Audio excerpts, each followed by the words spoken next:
10 seconds to go. 8, 7, 6, 5, 4, 3, 2, 1.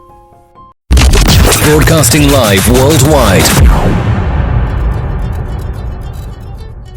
On June 16th, 2018, a show designed for you, the Daily Commuter, went live. A weekly show all about faith. A show with motivational topics, inspirational stories, and personal testimony set out to change the world. Don't you see that your faith is coming alive?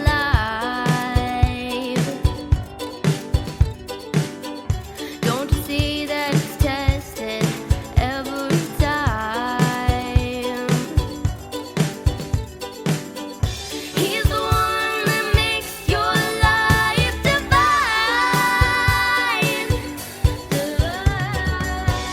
He's the one that makes you feel fine. Your faith's being tested. Hi, I am Mia. You're listening to Have Faith, Let It Begin. Hello, my name is Amari, and today we are back on another episode of Have Faith and Let's Begin. Hi, my name is Isabella, and you're listening to Have Faith, Let It Begin. Hey, this is Freddie, and you're listening to Have Faith, Let It Begin. Hi, my name is Angela, and you're listening to Have Faith, Let It Begin. Welcome to Have Faith. Let it begin. Here's your host, Angel Santana. Hello, everyone, and welcome to the live edition of Have Faith, Let It Begin. This is May 12th, 2020, and it is a Tuesday. Folks, we'd like to welcome you and to all the new viewers. Happy belated Mother's Day once again, as we had a Sunday, Monday replay of the Mother's Day, A Mother's Love episode, which is all about Mother's Day should be every day. We just wanted to wish each and every one of you a beautiful and happy Mother's Day. And for all the dads out there, we're next. All right, folks, let's get started with another episode. Today, a little bit funny, a little bit interesting, a little different. Remember 1997. Holy cow. 1997. I can't believe that it's been over 20 years in 1997. Hard to believe that that was the year that I graduated high school. That was a huge year for me, for a lot of people. I remember around the 1997s that the cell phones were starting to become kind of like a hot commodity. Beepers were still kind of better than cell phones at the time. I still don't remember all the codes. Do you? I don't remember all that 373, 153, 22 something. I don't even remember. But there's so many different combinations that meant certain things. Love to hear your thoughts on it. Love to hear your feedback on that. Send me some funny, stories or funny things about it. But I remember a part of 1997 in particular that I'd like to share with each and every one of you. It was during that time of year where I had just returned from back surgery. And I remember returning back, and I had not been in school at that point from September all the way until December. My first day back was after the Christmas break, starting, which is basically the new year, which is getting into 96, 97-ish. So as we started that school year, so to speak, for me, it was hard to get reacclimated with people, getting, situated with all the different types of classmates and just the whole scenario and the surroundings. But one thing that I remember and I recall was dealing with so much adversity, so much different type of animosity with different types of kids that were in my class. Now, it wasn't that I was bullied. Let me just be clear. It wasn't that I had altercations or fights. It was just learning to see how each individual in certain classrooms has started to evolve, started to come into their own, but started to act in a certain way. Some of us were thinking already of our future, was already thinking about our college. And it started making me think about everything that's happening in our world today. Back in 97, for myself, because that's the only way I can relate, is I was preparing to know what I was going to do when the school year ended, when high school was over. And I had a graduation party to think about, and it got me thinking about all the seniors that are dealing with this pandemic and dealing with the fact that they are not going to have, more than likely, a normal graduation or a normal send-off, as you would say. And it just really started to break my heart. But it made me think about one more thing. How much stronger these kids are going to be because of it. How much more prepared are they going to be getting into this next chapter? Some of us would disagree and say, well, I wish that they would actually have their proms and their senior trips, and I wish they would have had all those parts of the ending, like senior skip day, just the things that all of us experienced. Well, unfortunately, it's not going to happen that way. But one thing is for sure, a lot of us can remember when we graduated. So, fellow 1997 classmates, I propose this question to you. Where were you in your mindset when you were getting ready to finish your school year? Did you know that you were going to be a teacher? Did you know you were going to be a lawyer? Did you know that you were preparing for the next step? So all of us out there, obviously, that are listeners of this show may not have graduated in 97. But I opened the door for you to think about when you graduated. To think about the things that you did to prepare yourself for the next step. I was speaking with one of my colleagues not too long ago, and they had said to me, I really wish that I would have been a lawyer. I really wish that I would have been this or that, or tried this. To which I replied, you can still do all the things you want to do. You can still be what you want to be. Where does it say there's a time limit or a timetable that says you can't achieve a goal or a dream? Back in 97, I remember hanging out with a good friend of mine named Chris. He had just gotten a cell phone, and the cell phones were only free after 9 o'clock.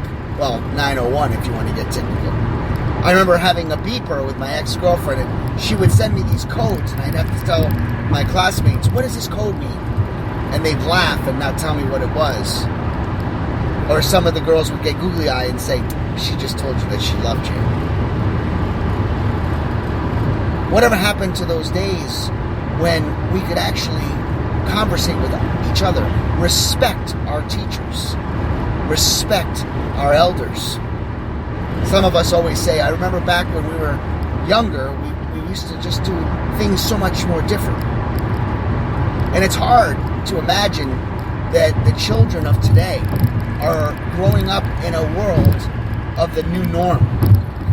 I was just talking to my friend about that the other day, Brian. I said, my daughter, Ariel, is going to most likely not realize what it was like even a year ago, even 2 years ago, meaning this new norm that we're going into.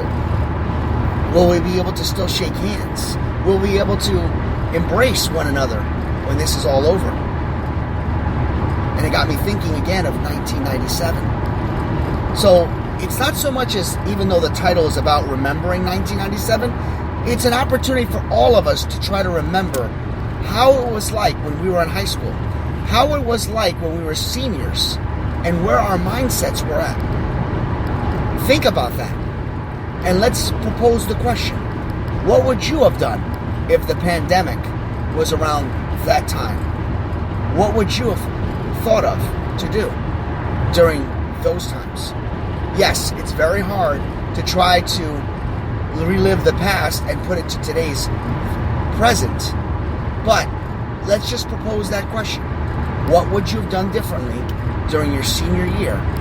Would it have changed who you are going to be today? Would you have gotten into the medical field because you were inspired by others? Would you have gotten into law enforcement? Would you have gotten into ministry? What would you have done different? I know myself, I can't even really think of what I would do, because I know that during that time for me, I had had back surgery. So I was very limited as to what I could do.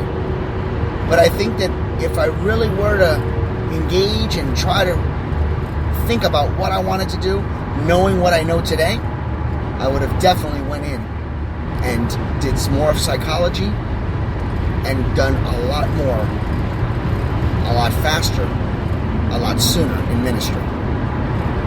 But remember, we can't say shoulda, coulda, would've. God has a plan.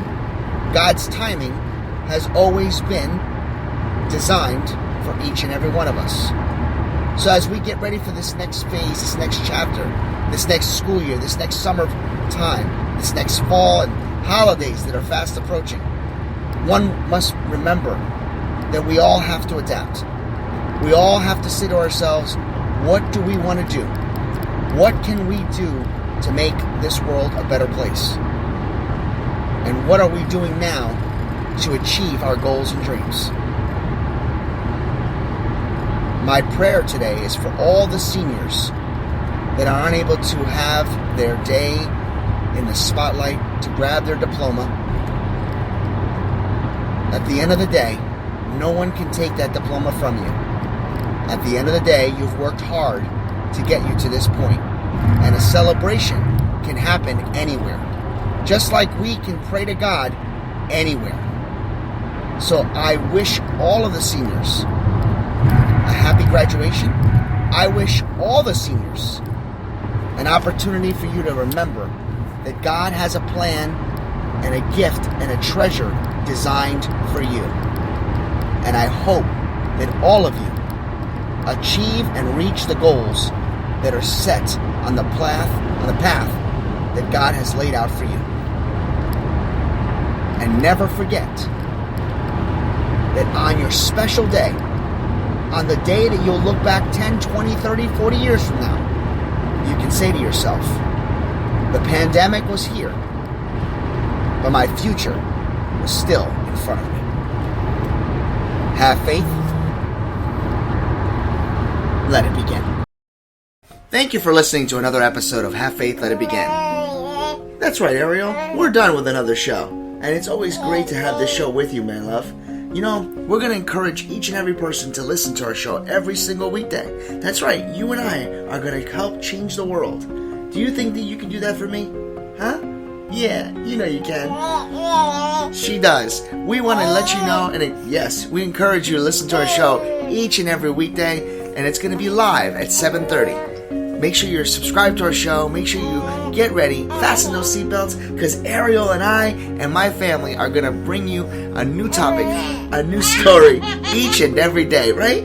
Isn't that right, Ariel? Yeah. And she's smiling at me. Guys, enjoy your day.